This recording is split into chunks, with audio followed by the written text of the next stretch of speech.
Another Trampa 101. It's going to be fun because we're going to talk about all kinds of cool stuff that Trampa had to deal with, and hopefully you won't have to deal with. So, this segment, we're going to talk about something that's a little bit more serious and a little bit more, I wouldn't say more important, but very important. And that is atrophy. It's something that we very, very rarely have spoken about, but now we are because we've brought it to the attention of our community as well as to the doctors. So it's something that we're definitely talking about. But what I do notice is that a lot of you youngsters don't even know what atrophy is. And of course you don't. If no one's talking about it, how do you know about it?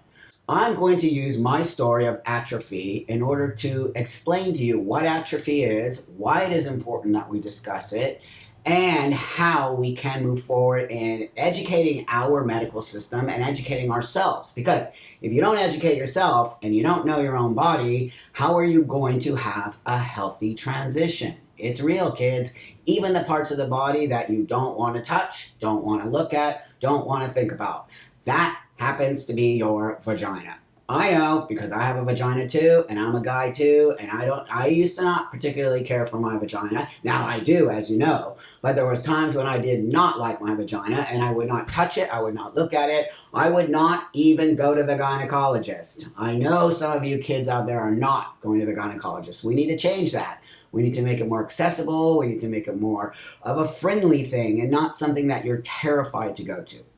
What I'm going to talk about is atrophy and how I got it and how I fixed it and why you should not have it today. So, I started taking testosterone about 23 years ago, and back then we didn't talk about the bad effects of testosterone on a biological female body. So with that comes complications. Complications, we still don't know what they are, but there are many complications that can come with this. We don't know all of them, but one of them we do know now because of me is atrophy. What happens when you stick testosterone into a body that doesn't have testosterone or a very small amount? A transsexual man or a transgender man. What happens is when you stick the testosterone in, you start to get male characteristics, you start to look like a man, you start to have hair, you get all muscles, you get all of these things. But what happens is that it starts to also eliminate the estrogen in your body. And as we know, or you don't know, male and female both have estrogen and testosterone. Men have a higher rate of testosterone, women have a higher rate of estrogen. That's just basic biology. Now, please don't get upset at me for using gender terms or things. You don't have to relate to any of that. This is only specifically a story so that you can understand what I'm talking about. Please do not get yourself upset about male, female, gender, binary. I am binary. I live my life as binary, so I will use these terms. But in no way, shape, or form do I want to alienate you. So please put that aside right now because the conversation is more important than that. So when you add testosterone into a female-bodied person, you are lowering the estrogen and highering the testosterone. Male characteristics happen, things like muscles, hair, body starts to change, odor starts to change. And what happens is your vagina functions because of estrogen. A vagina is a functioning machine. It's sort of like a self-cleaning dishwasher. It's a self-cleaning oven. It's very much its own space, but it needs estrogen in order to function. So what happened to me was, for many, many, many years of taking testosterone, all of a sudden, after having sex, I would get horrible cramps. And these cramps were debilitating for me to where I couldn't move for an hour or so afterward. And it felt exactly like period cramps. I went to many gynecologists. Some of them wouldn't work on me. Some of them didn't feel comfortable. Some of them did and just pushed it off and said, gave me a pap smear, said, you're fine, we don't really know what's wrong, it'll go away. All the things they do when they don't know anything is wrong. Then one day, I fell on the floor. I became septic. I almost died. I had 108-degree temperature. They didn't know what it was. I lived in Mexico at the time. Rushed to the emergency, Had to say, hold up, wait a minute, I'm a man with a vagina. They were like, we don't care about that. What's wrong? They dug around. They found out that I atrophied, which then caused the walls of my vagina to harden. It caused my cervix and my uterus to fuse together because there was no estrogen in my vagina. Vaginas need estrogen to function. All that time when the doctors were giving me a pap smear, they had no idea to think about atrophy. Why they didn't, I don't know. I told them I was a transsexual man. I told them I was taking testosterone. They didn't say anything about that. So I had to have 3 months full of hardcore antibiotics because my infection was so bad. My uterus had turned into a petri dish. It was closed off. It was not functioning.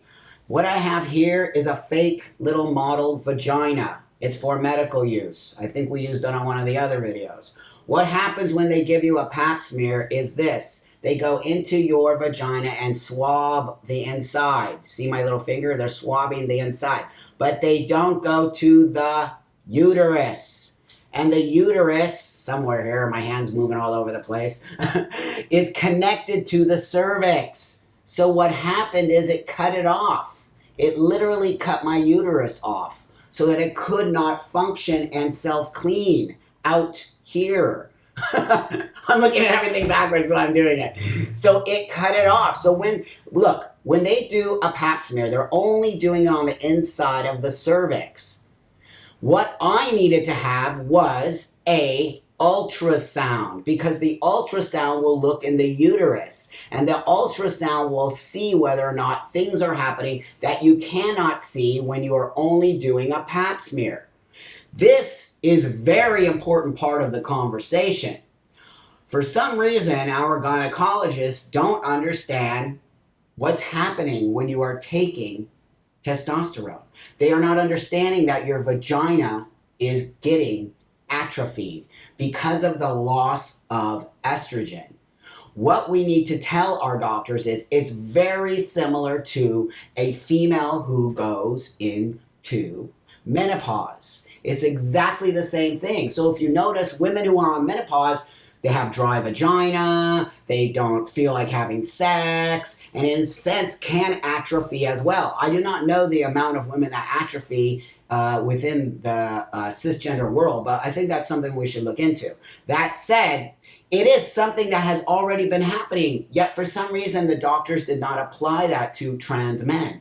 So when you were given your testosterone, did your doctor say to you, you might have atrophy from this, it's best if you check in with your gynecologist? Nope, mine didn't. I don't know if yours did, probably not. I created a lubrication called T-Lube. I didn't create it to make a shit ton of money off you, I created it to make conversation within the medical world around vaginal healthcare, kids, vaginal healthcare. This gets into gynecological offices and all around. We can start to talk about the lubrication within your vagina. When you are not having lubrication, why? We need to discuss this because it is something that can actually kill you. I almost died from it because of the infection. That's why I'm so serious about this. Like, can you see how serious I am? The conversation needs to be started. We need to talk about this on a bigger level. We need to educate our medical world. We need to let them know about this particular situation because it is horrible. Now, I know what you're going to ask me. Well, Trampa, do I need to get a hysterectomy? That is something I cannot answer. I am not a doctor. But what I will tell you is this. I used to say, nah, you don't need a hysterectomy. Fuck. If I would have got a hysterectomy earlier, I never would have had these problems. So yes, if you are planning on long-term use of testosterone, I highly suggest you get to the gynecologist. I highly suggest you discuss with your gynecologist when is the perfect time for you to get a hysterectomy. This is still very new, kids. We don't even know. Some people are having these cramps at 4 months. Some people aren't having them until a year. Some people aren't having them until 5. Some people aren't having them at all. The bottom line is this. Are you taking care of your vagina? Are you understanding that every day the Testosterone is removing the estrogen from your vagina. Are you understanding that you are in control of your own health care? If you have questions about atrophy or questions about how to move forward, I also created a site called ftmhealth.com with the community. So we are adding all kinds of new stuff on there. There'll be amazing information for you to use to get to your gynecologist. I know how hard it is. Don't even think I don't. 100% I know how hard it is for you to go to the gynecologist. Do you care about you? If you are transitioning, you do. That means you have to do some of the things you fear and some of the things you have not yet done. And that's the gynecologist, kids. So reach out to me, ask me questions, whatever I can do to help you. Give me more ideas about what else you want Trampa to talk about.